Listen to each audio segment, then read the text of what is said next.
Oke, teman-teman, karena kalau terlalu banyak strategi ganda yang akan saya tunjukkan di satu video ini, kalian akan bingung nantinya. Jadi saya akan mungkin main 2 titik, 3 titik dan seterusnya. Sebenarnya ada banyak sekali nantinya. Oke, menuju arah Cikampek, guys. Semangat belajar, semangat berlatih dari cara yang benar, maka kalian akan bisa sukses di badminton. Kita mulai belajar step by step. Mulai dari KM1 di siang hari bolong, guys, menuju arah Cikampek ya. Perhatikan baik-baik. Dimulai dari menerima serve, ini posisi salah. Ujung sepatu tidak boleh seperti ini. Jadi kalau kalian menemui lawan yang siapnya seperti ini, kalian lakukan flick, maka dia tidak akan bisa mengambil.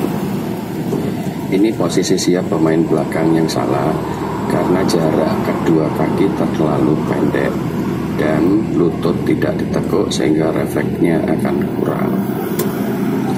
Ini jarak antar dua pemain yang salah.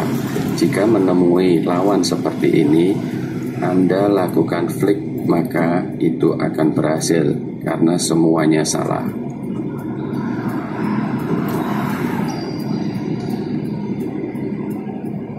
Sebelum melakukan flick serve, kalian harus memberitahu partner agar siap menerima smash. Dan ketika yang terflick melakukan smash, kembalikan lurus di depannya karena partnernya tidak akan bisa mengcover akibat kesalahan posisi di awal. Sebaliknya jika kalian menerima serve, posisinya harus seperti ini. Untuk posisi kaki, untuk jari kaki harus ditekuk di dalam sepatu dan berat badan harus condong ke depan serta kaki agak lebar. Untuk partner pemain belakang, posisi siapnya adalah seperti ini. Berat badan boleh di tengah dan boleh ke depan. Kaki harus ditekuk, jarak kaki harus sebadan atau lebih. Sekarang tentang jarak yang betul. Pemain belakang ketika sikunya diluruskan sambil memegang raket, maka ujung raket harus bisa menyentuh pantat pemain depan. Berikut ini adalah contoh footwork ketika terkena flick. Kita lakukan tap 1, tap 2, kemudian meloncat sambil kaki diputar. Sedangkan partner yang tadi berjarak pendek, dia harus mengcover depannya. Ini potongan game yang berdurasi 20 menit, di mana mereka harus mempraktekkan apa yang telah dipelajari. Sekarang kita pelajari pada pihak yang melakukan serve. Sebelum kalian menerima serve, perhatikan posisi pemain belakang lawan. Jika posisinya seperti ini, titik lemahnya adalah di bagian belakang secara mendatar. Ini kuda-kuda yang salah dari pemain lawan. Jika pemain belakang lawan kuda-kudanya seperti ini, satu posisi kaki kiri di depan di saat temannya serve dari kanan. Kemudian yang kedua adalah lutut tidak ditekuk. Ini adalah posisi kaki dan posisi siap yang benar untuk tim yang melakukan serve. Kita soroti tentang jarak yang benar adalah 2 kali panjang raket ditambah 1 lengan pemain belakang. Tapi pemain belakang harus siap mengantisipasi jika bola diarahkan di tengah, jika semua posisi siapnya sudah betul. Jika posisi siap dan posisi kaki lawan yang melakukan serve sudah betul semua, maka kalian harus belajar mengarahkan ke tengah-tengahnya, seperti contoh latihan berikut ini. Berikut ini adalah potongan dari game 20 menit, di mana mereka harus mempraktekkan semua yang telah mereka pelajari. Berikut ini posisi siap khusus untuk atlet, di mana dia harus mepet ke garis dan melangkahkan 1 kaki pada saat pengambilan, bukan untuk veteran. Berikut ini yang geraknya untuk veteran. Siapnya jangan terlalu maju di garis agar tidak mudah terkena flick. Sebelum saya lanjutkan, silakan subscribe bagi yang belum, dan bagi yang sudah silakan di like atau di share. Ya, ini seperti yang tadi ya. Jika kalian menemui lawan yang posisi siap kaki dan posisi jaraknya betul, maka targetnya kalian harus mengarahkan ke tengahnya. Jika kalian menemui lawan yang jaraknya antar pemain terlalu berdekatan, maka targetnya adalah di bagian belakang dan harus diarahkan mendatar. Berikut ini contoh prakteknya. Jika lawan mempunyai posisi yang sudah benar, maka serang ke arah backhandnya secara mendatar dan disentakkan. Sekarang apa yang harus dilakukan setelah kalian mendorong? Setelah kalian mendorong mendatar, maka kalian harus menjaga posisi lurusnya, sebab arah dari pemain belakang tidak mungkin menyilang akibat terhalang oleh partner yang ada di depannya. Contoh cuplikan game lainnya, setelah melakukan dorongan dan menjaga lurusnya, maka pemain belakang tidak boleh lengah jika pemain depan tidak berhasil melakukan blok atau smash lurus dari pengembalian lawan, sehingga bola tetap akan berjalan akibat pemain belakang mengcover kegagalan dari pemain yang ada di depannya. Berikut ini adalah beberapa hal penting yang perlu kalian pahami benar-benar dalam permainan ganda, khususnya berasal dari bola mati. Misalnya kita melakukan serve, apa yang harus kita perhatikan? Kita siapkan tim kita dengan benar, posisi kaki pemain belakang, jangan salah, jarak pemain tim kita. Komunikasikan kepada partner jika kalian ingin melakukan flick sehingga sama-sama siap. Tentunya harus diamati dulu kesalahan dari posisi lawan yang menerima serve kita. Apakah mereka bisa terkena flick atau tidak. Jadi kalian bisa menentukan apakah harus melakukan serve flick. Sekarang sebaliknya, apabila kita berada di posisi sebagai penerima serve, apa yang harus diperhatikan? Yang pertama adalah pemain belakang tim kita jaraknya harus benar dan harus siap mengcover ketika partner terkena flick. Kita yang menerima serve harus fokus pada kesalahan jarak pemain lawan dan posisi siapnya pemain belakang lawan, dan harus sudah memikirkan target arah pengembalian serve harus melakukan apa. Haruskah didorong ke backhandnya ataukah cuman diletakkan di tengah di antara kedua pemain? Ingat, ada banyak cara, tapi di sini kita bahas cuman beberapa aja. Sekarang kita bahas tentang peranan pemain depan. Sesungguhnya dalam permainan ganda, atlet yang lebih hebat akan selalu ditempatkan di area depan oleh pelatihnya. Tidak seperti yang dipikirkan orang awam pada umumnya, di mana yang lebih hebat harus di belakang. Kelak ya, akan saya bahas itu. Kita fokus dulu kepada video slow motion ini. Bagi siapapun yang melakukan serve, maka dia tidak boleh diam, tapi dia harus berusaha meraih dan memukul bola yang dikembalikan oleh lawan kepada timnya. Ikut ini adalah contoh kode untuk melakukan serve. Jadi untuk flick atau tidak sehingga partnernya siap untuk menerima bola dari lawan.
Teknik smash badminton ini sudah saya ajarkan di channel PB Kusuma Tangkas ya.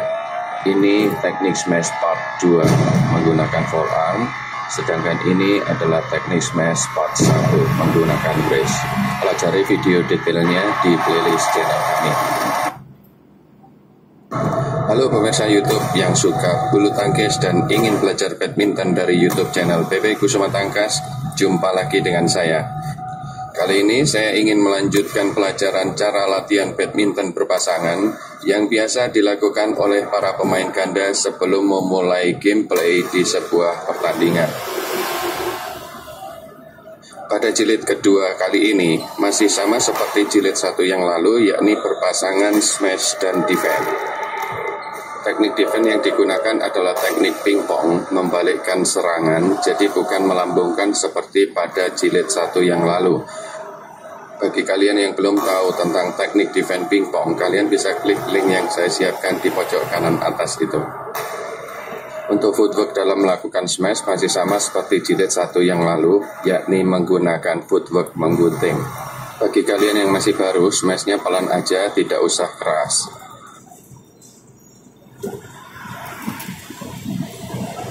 Halo penonton baru yang ingin belajar badminton, ketik aja tulisan PP Kusuma Tangkas di search bar YouTube. Di situ ada banyak video yang sudah saya buat, ada 85 lebih, dan saya kelompokkan ke dalam sebuah playlist. Kalian bisa memilih sendiri. Pada short video YouTube kali ini, saya akan menunjukkan bagaimana latihan badminton secara berpasangan menggunakan teknik smash dan defense clear melambung ke belakang area lawan. Untuk video detail tentang defense clear melambung ke belakang, sudah saya siapkan linknya di pojok kanan atas. Sedangkan untuk gerak kakinya menggunakan footwork menggunting atau scissors yang bisa kalian lihat di link pojok kanan atas tersebut. Kedua teknik badminton di video ini seringkali dilakukan oleh pemain ganda sebelum mereka memulai gameplay pada sebuah pertandingan. Jangan lupa pelajari video yang lainnya ya.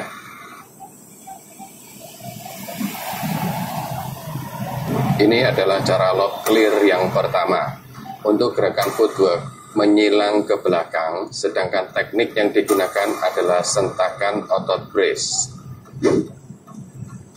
Ini cara lob clear yang kedua. Untuk footwork masih sama, menyilang ke belakang, sedangkan otot yang digunakan adalah sentakan otot forearm. Berikutnya cara lob clear yang ketiga. Untuk teknik menggunakan sentakan otot brace, sedangkan untuk footwork menggunakan 2 loncatan kecil. Cara lob clear yang keempat tetap menggunakan footwork 2 loncatan kecil, sedangkan tekniknya menggunakan sentakan forearm. Arah shuttlecock pada teknik forehand lob clear ini harus benar-benar melambung karena untuk mengamankan dan memperbaiki posisi. Jangan lupa pelajari video kami lainnya. Ini salah jaraknya, ayunannya, dan titik pantulnya. Ini jaraknya benar, tapi titik pantulnya terlalu tinggi.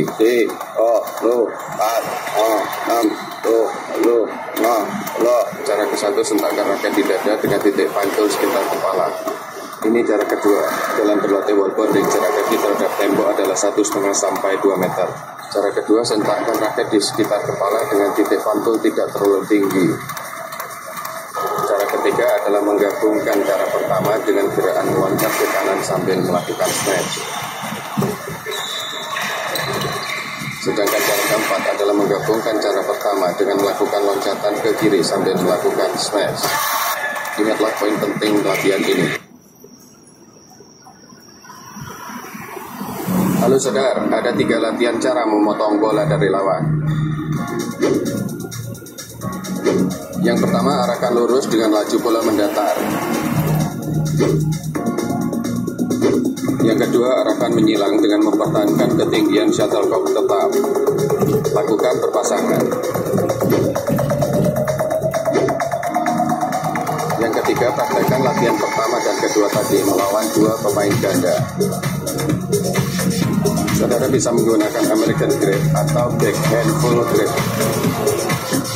Di sini kalian bisa mempraktekkan teknik defense balik serang atau teknik defense pingpong maupun teknik defense gergaji. Semua sudah saya buatkan videonya.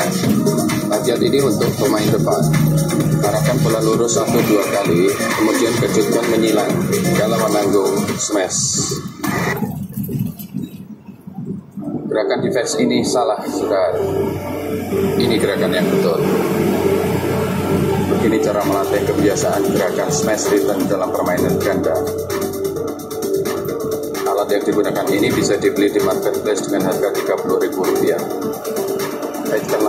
satu di bawah lutut, kemudian tariklah secepat mungkin dan sekeras mungkin seperti gerakan snatch reader. Gerakan menariknya tidak boleh lambat dan tidak boleh menggunakan ayunan lengan seperti ini. Cara latihan yang salah akan menghasilkan teknik badminton yang salah pula. Ingatlah bahwa gerakannya harus cepat dan menggunakan sentakan. Jika cara latihan dan gerakan saudara benar, maka pertahanan saudara tidak akan mudah ditembus oleh smashan lawan ataupun permainan cepat dari lawan.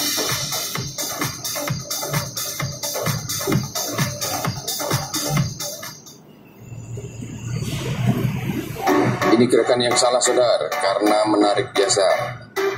Gerakan yang benar adalah seperti ini, menggunakan sentakan forearm tanpa menggunakan brace. Resistance bench yang saya gunakan adalah seperti ini. Penggunaan yang benar adalah mengaitkan salah satu ujung pada suatu tempat di atas kepala.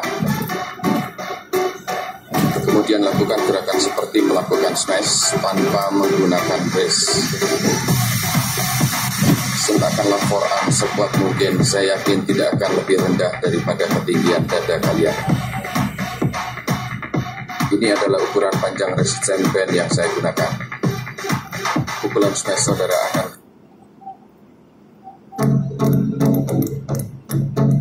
saya akan menunjukkan bagaimana cara gerak cepat kaki dalam menerima drop shot atau chop dari lawan yang begitu tajam ke depan kita.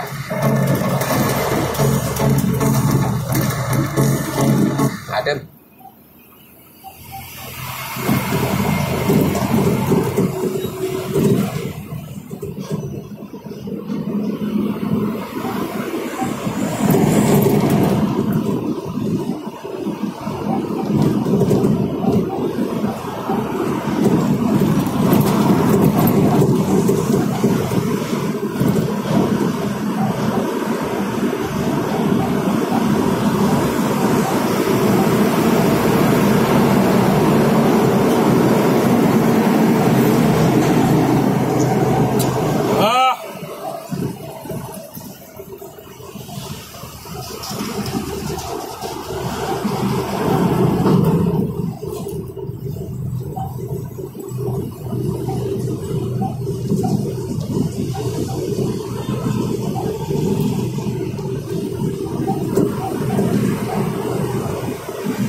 Halo badminton lovers pecinta teknik badminton yang ada di rumah maupun yang ada di bangku penonton. Ayo kita belajar badminton online lagi melalui tentuan teknik badminton secara detail. Baik itu cara memegangnya, jarinya, permainan jari, penampakan kepala raket, dan cara mengayunnya bagaimana seringkali tidak diperhatikan, bahkan cenderung diabaikan. Tutorial pengetahuan tentang badminton ini mulai dari awal secara detail sampai di akhir nanti. Ayo kita langsung aja supaya cepat videonya.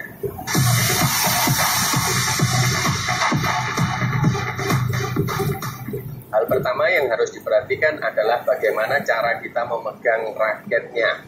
Memegang raket artinya pada bagian grip raket yang mana yang kita pegang. Karena Karena kalau kita perhatikan, raket yang original itu di bagian bawah bentuknya lebih besar dibandingkan yang di batangnya. Yuk kita simak sama-sama.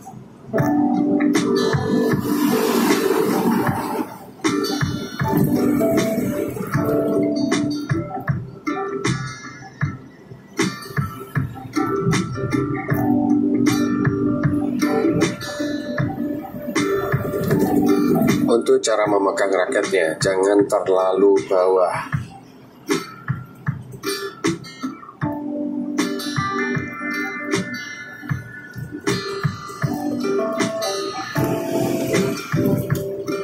Memegang raket yang terlalu ujung ke atas juga tidak saya rekomendasikan.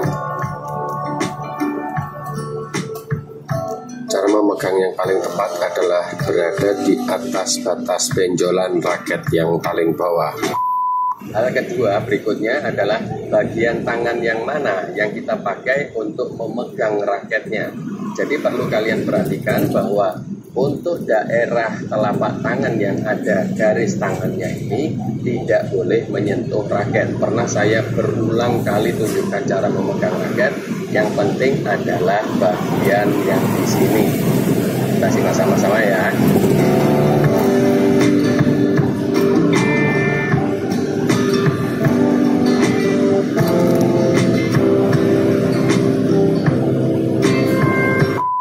Hal berikutnya yakni yang ketiga, yang perlu kita perhatikan adalah susunan jarinya pada saat kita memegang raket. Hal ini sangat penting agar kita bisa fleksibel dalam melakukan berbagai teknik badminton.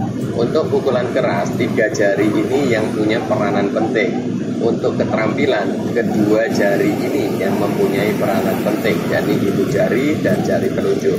Bagaimana menempatkan kelima jari ini, kita simak sama-sama di sini.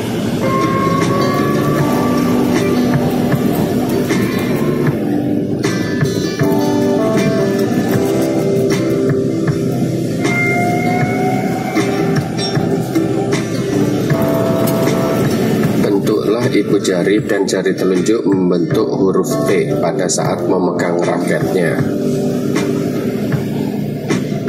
Jari telunjuk tidak boleh terlalu melebar ke atas karena tidak akan mempunyai tenaga dalam melakukan teknik badminton. Yang betul adalah seperti ini.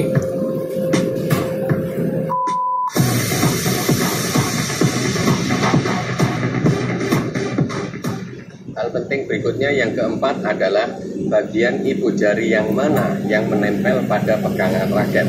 Kalau tadi adalah susunan jari jemarinya di pegangan raketnya, maka ibu jari yang betul bagaimana menempel di